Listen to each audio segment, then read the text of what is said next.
C'est aussi l'occasion pour moi de féliciter Madame la Première ministre, d'abord pour sa prise de fonction aujourd'hui, mais aussi rappeler ce choix historique pris par le président de la République, champion de la masculinité positive. La féliciter également pour la brillante présentation au Parlement du programme d'action du gouvernement qui reflète la vision de son Excellence, Monsieur le Président de la République, et qui sera son fil conducteur tout le long du moment qu'elle va passer à la tête du gouvernement. Je voudrais aussi rappeler qu'il y a 3 ans, des missions précises m'avaient été données, avec des secteurs précis. Premièrement, la sécurité. Et dans ce secteur... Merci, Monsieur le Premier ministre et honorable sénateur. Merci. Comme vous l'avez dit, ce jour est un jour mémorable et je ne peux qu'à mon tour remercier le Seigneur, le maître de temps et des circonstances, parce que c'est lui qui a voulu que ce soit ainsi et que ce jour arrive aujourd'hui. Merci aussi et toute ma reconnaissance à son Excellence, Monsieur Félix-Antoine Tshisekedi Tshilombo, président de la République et chef de l'État, pour la confiance qu'il a mis en moi, afin de poursuivre le travail que Monsieur le Premier ministre Sama a commencé. Car comme vous le savez, il a indiqué, il s'agit de consolider ce qui a été fait et de poursuivre. Et donc,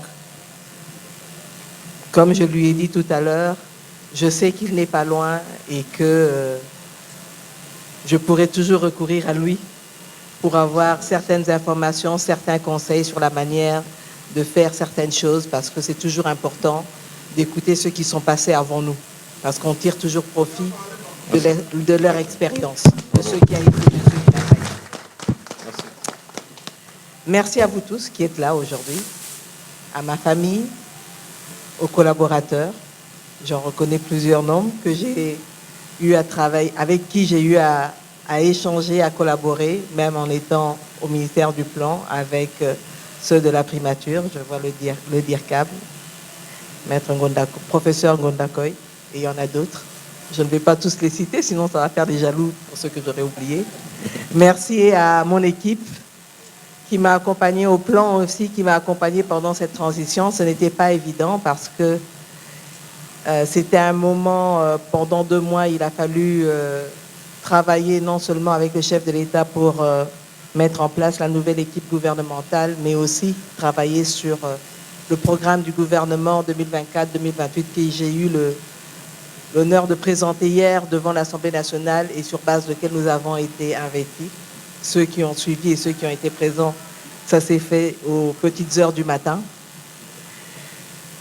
Ce qui est ressorti aussi des échanges avec les députés élus du peuple, c'est les préoccupations qui ressortent justement de la population elle-même, en disant nécessité d'avoir plus d'emplois, particulièrement pour les jeunes, nécessité d'améliorer le pouvoir d'achat avec la stabilité macroéconomique et la stabilité du taux de change. Mais pour avoir tout ça, il est aussi important d'avoir une meilleure sécurité. La question du conflit à l'Est, comme l'a dit le Premier ministre Sama, nous ne pouvons pas accepter et continuer à accepter ce qui se passe à l'Est avec cette agression du Rwanda à travers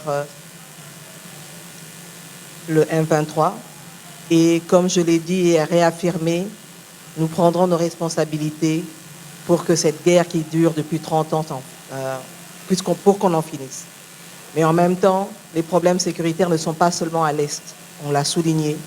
On les vit dans les grandes villes, particulièrement à Kinshasa avec les Kuluna, mais on l'a dans le Maïndombe, dans le Tanganyika, que ce soit à la Tchopo avec les conflits communautaires et ailleurs dans le nord du pays.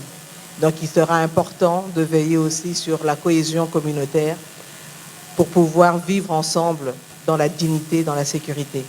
Maintenant, nous allons continuer le travail qui a commencé avec la gratuité de l'enseignement, avec la couverture santé universelle et aussi tout ce qui a été fait dans le cadre de la modernisation de la fonction publique, la rationalisation, mais aussi que ce soit au niveau de l'environnement. Comme vous le savez, c'est sous le mandat de Son Excellence Monsieur Samalou Kondé que la RDC est devenue pays solution et nous devons le prouver à tout le monde.